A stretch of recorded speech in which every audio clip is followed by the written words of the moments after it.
In the last section, we have established the one-to-one correspondence between information measures and sets, and hence proved the validity of information diagrams. In this section, we are going to further explore the use of such diagrams. Here is the information diagram for 3 random variables that we have seen before. And here is the information diagram for 4 random variables x1, x2, x3, and x4.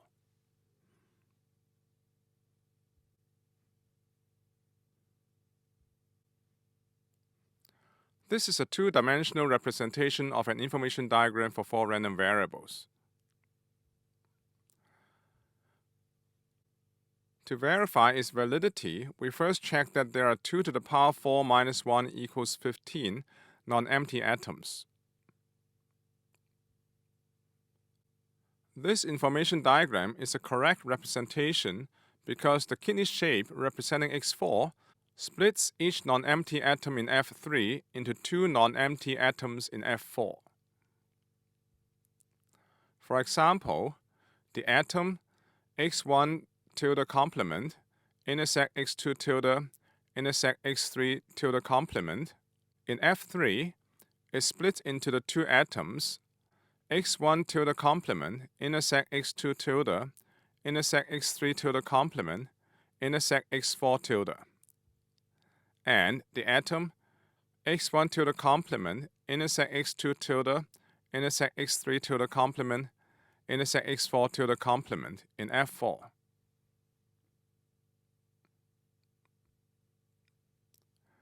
As an exercise, you would like to check that all the other 6 atoms of F3 are split into 2 atoms in F4.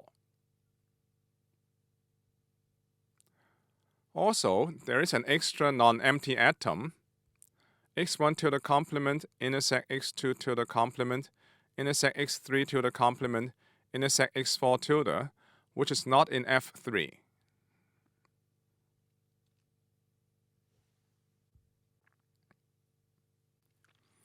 Theorem 3.11 is a very useful result. It says that if there is no constraint on the random variables x1, x2 up to xn, then mu star can take any set of non-negative values on the non-empty atoms of Fn. The idea of this theorem is very simple. Consider the information diagram for 3 random variables x, y, and z. Now fill the non-empty atoms of the information diagram with arbitrary non-empty numbers a, b, all the way to g.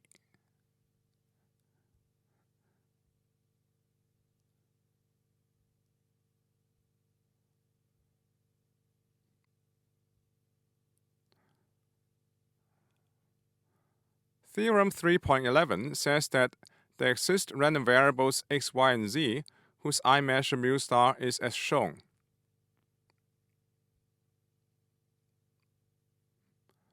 This can be seen by considering mutually independent random variables capital A, B up to capital G with entropies small a, small b, all the way to small g, respectively, and let x equals the collection of random variables a, b, c, and d, y equals the collection of random variables b, d, e, and f, and z be the collection of random variables c, d, f, and g.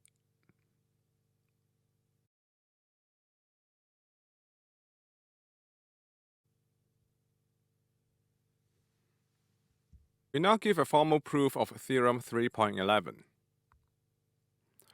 First, let Ya, A in A be mutually independent random variables.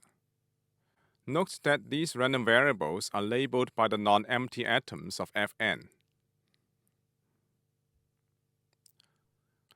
Define the random variables xi, I from 1 up to n, by xi equals Ya, where A is a non-empty atom that is contained in xi tilde.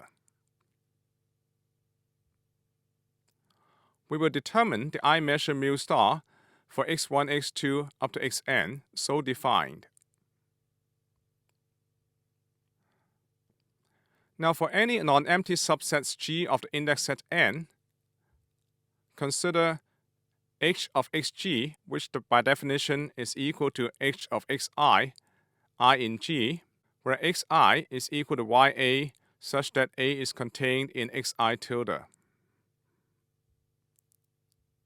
In this joint entropy are all ya such that A is contained in xi tilde for all I in G. Alternatively, we can write this as A contained in the set xg tilde.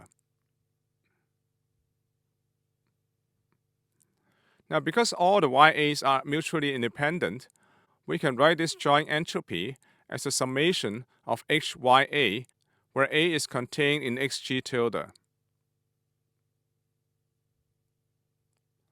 On the other hand, by set additivity, we have h of xg equals mu star xg tilde equals summation mu star A for all non-empty atom A contained in xg tilde. Now equate the right-hand sides of 1 and 2 to obtain this equality. Note that the summation on the left-hand side and on the right-hand side are the same. Here, mu star A are the unknowns.